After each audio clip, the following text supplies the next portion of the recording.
नमस्कार, मैं अजय शर्मा आपके अपने यूट्यूब चैनल गुरुजी हेल्पडेस्क पर आपका तहे दिल से स्वागत करता हूं। दोस्तों, आज का हमारा हरियाणा जीके का टॉपिक रहेगा जिला यमुनानगर। जिला यमुनानगर से जितने भी इंपॉर्टेंट क्वेश्चन बनते हैं वो सब इस वीडियो के अंदर मैं आपको कवर करवाऊंगा। तो बने रहिएगा वीडियो के शुरू से अंत तक। वीडियो को पूरा ज़रूर देखिएगा, स्किप मत कीजिएगा। प्लीज़ लाइक और शेयर ज़रूर कर दीजिएगा। शुरू करते हैं आज का हमारा ये लेक्चर। दोस्तों, यमुनानगर हरियाणा राज्य का एक अति प्रसिद्ध जिला है जो हरियाणा के उत्तर पूर्व की ओर स्थित है। किस साइड है? उत्तर पूर्व की ओर। यह जिला शिवालिक पर्वतमाला की तलहटी में है। शहर से लगभग 30-40 किलोमीटर दूर शिवालिक पर्वत श्रेणियां शुरू हो जाती है, आरंभ हो जाती है। यह जिला पर्यटन और प्राकृतिक सौंदर्य की दृष्टि से काफ़ी प्रसिद्ध है। यमुनानगर जिला पश्चिमी यमुना नहर के तट पर स्थित है। किस नहर के तट पर है? पश्चिमी यमुना नहर के तट पर। सबसे पहले जो इम्पोर्टेंट क्वेश्चन उठता है जिला यमुनानगर से वो ये है कि यमुनानगर जिले का गठन कब किया गया था। तो यमुनानगर जिले का गठन किया गया था 1 नवंबर 1989 को, यानी 1 नवंबर 1989 को यमुनानगर को जिले का दर्जा प्राप्त हुआ था। और यह पेपर सिटी के नाम से प्रसिद्ध है। हरियाणा में पेपर सिटी किसको बोला जाता है? तो पेपर सिटी बोला जाता है यमुनानगर को। एक बार क्वेश्चन पूछा गया था एग्जाम के अंदर, पेपर सिटी के नाम से हरियाणा का कौन सा जिला मशहूर है? तो वो पेपर सिटी के नाम से यमुनानगर जिला जो है वो प्रसिद्ध है दोस्तों। क्योंकि हरियाणा में सबसे ज़्यादा कागज़ का उत्पादन यहीं होता है। सबसे ज़्यादा कागज़ का उत्पादन यहीं पर होता है, यानी कि यमुनानगर जिले के अंदर होता है, इसलिए इसको पेपर सिटी के नाम से पुकारा जाता है। इसका पुराना नाम क्या था? हरियाणा जूनियर इंजीनियर के एग्जाम में पूछा गया था 2017 के अंदर कि इसका पुराना नाम क्या था। इसका पुराना नाम था अब्दुल्लापुर। क्या था? अब्दुल्लापुर मंडी के नाम से इसको जाना जाता था। इसके साथ लगते कौन कौन से ज़िले हैं? तो कुरुक्षेत्र, करनाल और अंबाला ज़िले जो हैं वो इसके यमुनानगर के साथ लगते ज़िले हैं। और राज्यों की अगर मैं बात करूं तो राज्य इसके साथ लगते हैं हिमाचल प्रदेश और उत्तर प्रदेश। कुरुक्षेत्र, करनाल, अंबाला हिमाचल प्रदेश और उत्तर प्रदेश की सीमाएं लगती है यमुनानगर जिले के साथ। चलिए, यह पेपर मिल, शुगर मिल तथा धातुओं के उत्पादन के कारण काफ़ी प्रसिद्ध है। और यमुनानगर जगाधरी को हरियाणा की जुड़वा शहर के नाम से भी जाना जाता है।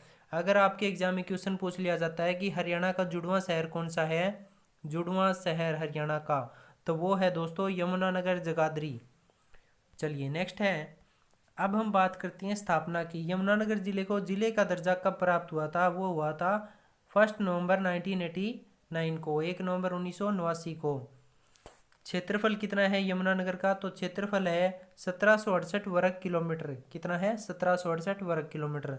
जनसंख्या घनत्व की अगर मैं बात करूं तो जनसंख्या घनत्व है 687 व्यक्ति प्रति वर्ग किलोमीटर।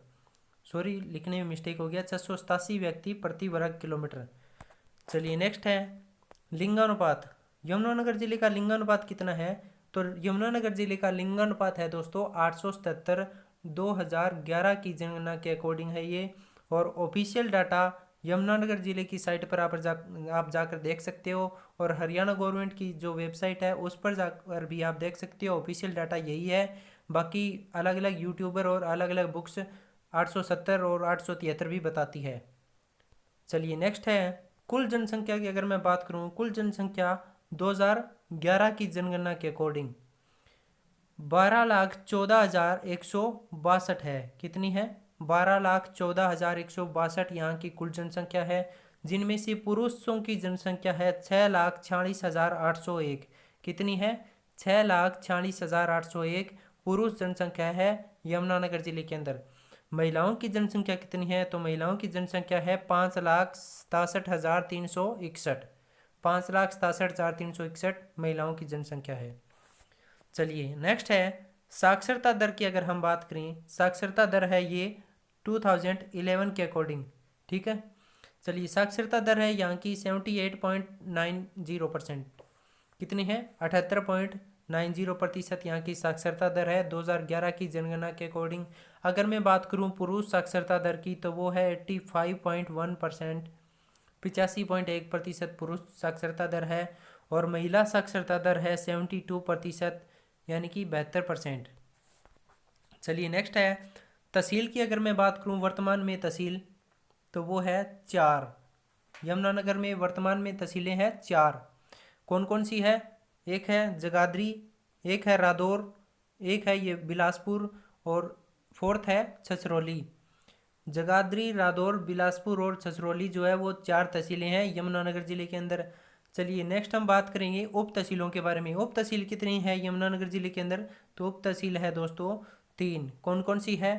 सरस्वती नगर, साढौरा और प्रताप नगर। ये 3 उप तहसीलें हैं यमुनानगर जिले के अंदर। अब हम बात करेंगे खंड कितने हैं। तो यमुनानगर जिले के अंदर 7 खंड हैं। कितने हैं? 7 खंड। कौन कौन से हैं? जगाधरी, छछरौली, रादौर, साढौरा, बिलासपुर, सरस्वती नगर और प्रताप नगर। 7 खंड है वर्तमान में यमुनानगर के अंदर, 7 ब्लॉक। कौन कौन से? जगाधरी, छछरौली, रादौर, साढौरा, बिलासपुर, सरस्वती नगर और प्रताप नगर। चलिए नेक्स्ट देखेंगे उपमंडल कितने हैं यमुनानगर जिले के अंदर। तो उपमंडल हैं 3। कौन कौन से हैं? जगाधरी, बिलासपुर और रादौर। जगाधरी, बिलासपुर और रादौर वर्तमान में उपमंडल है यमुनानगर जिले के। चलिए नेक्स्ट है विशेष क्या है यमुनानगर जिले के अंदर। तो विशेष है टिम्बर तथा मेटल मार्केट के लिए यह जिला काफ़ी फेमस है, प्रसिद्ध है। टिम्बर और लकड़ी और धातु मार्केट के लिए यह जिला काफ़ी प्रसिद्ध है। नेक्स्ट है कि गोला बारूद रखने के 60% बक्सों की आपूर्ति जो है वो यहीं से होती है, यानी कि यमुनानगर से ही होती है। और मैंने आपको यमुनानगर जब अंबाला ज़िले की हम बात कर रहे थे उसमें मैंने आपको बताया था कि वैज्ञानिक उपकरणों का 35% जो निर्यात है वो अकेले अंबाला ज़िले से होता है, और उसको साइंस सिटी यानी कि विज्ञान नगरी कहा जाता है। चलिए नेक्स्ट हम बात करेंगे मुस्तफ़ाबाद की। मुस्तफ़ाबाद यमुनानगर जिले के अंदर एक गांव है। इसका नया नाम क्या है? सरस्वती नगर। क्या है? सरस्वती नगर। और यहाँ पर सरस्वती नदी होने के सबूत मिले हैं, इसलिए सरकार ने सरस्वती विकास बोर्ड की स्थापना की है। कौन से बोर्ड की? सरस्वती विकास बोर्ड की। और जिसके अध्यक्ष कौन होते हैं? मुख्यमंत्री इसके अध्यक्ष हैं श्री मनोहर लाल खट्टर जी। चलिए नेक्स्ट देखेंगे टोपरा कला के बारे में हम बात करें। यमुनानगर जिले का गांव टोपरा कला फेमस क्यों है? क्योंकि देश का सबसे बड़ा अशोक चक्र जो कितने फीट है? 30 फीट का है, वो यमुनानगर जिले के टोपरा कला में स्थापित किया गया है। कहाँ स्थापित किया गया है? यमुनानगर जिले के टोपरा कला में स्थापित किया गया है देश का सबसे बड़ा अशोक चक्र। चलिए नेक्स्ट है छछरौली। यमुनानगर के छछरौली की अगर हम बात करें तो इसकी स्थापना 18वीं शताब्दी में सरदार गुरुबख्श ने की थी। किसने की थी? सरदार गुरुबख्श ने इसकी स्थापना की थी। छछरौली का विद्रोह काफ़ी बार पूछा गया है एग्जाम के अंदर। छछरौली का विद्रोह कब हुआ था? तो छछरौली का विद्रोह हुआ था 1818 के अंदर। और एक बार एग्जाम के अंदर क्वेश्चन पूछा गया था छछरौली के विद्रोह का नेतृत्व किसने किया था? तो छछरौली के विद्रोह का नेतृत्व जोध सिंह ने किया था। किसने किया था? जोध सिंह ने। काफ़ी बार पूछा जाता है छछरौली का विद्रोह का नेतृत्व किसने किया था, लाडवा के विद्रोह का नेतृत्व किसने किया था, तो आपको ये बातें पता होनी चाहिए। चलिए नेक्स्ट है हरियाणा स्टाफ सिलेक्शन कमीशन के एएलएम का जो एग्ज़ाम हुआ था मार्च के अंदर, उसमें पूछा गया था कि हरियाणा का चेरापूंजी किसे कहा जाता है। तो हरियाणा का चेरापूंजी छछरौली को कहा जाता है, जो जिला यमुनानगर के अंदर स्थित है। अधिक वर्षा होने के कारण इसे हरियाणा का चेरापूंजी कहा जाता है दोस्तों। चलिए नेक्स्ट है प्रसिद्ध स्थल कौन कौन से हैं जिला यमुनानगर के अंदर, वो बात करेंगे हम। प्रसिद्ध स्थल है, सबसे पहले हम बात करें ताजेवाला की।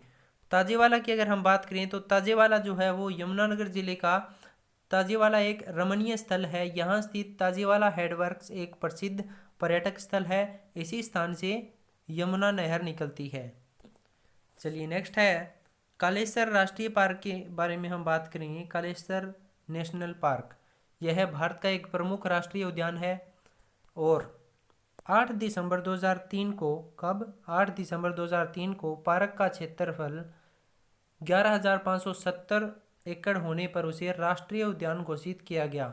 अब क्वेश्चन उठता है यहाँ से कि जो कालेसर राष्ट्रीय उद्यान है उसको राष्ट्रीय उद्यान कब घोषित किया गया? तो उसको राष्ट्रीय उद्यान जो है वो 8 दिसंबर 2003 को घोषित किया गया था। कब किया गया था? 8 दिसंबर 2003 को।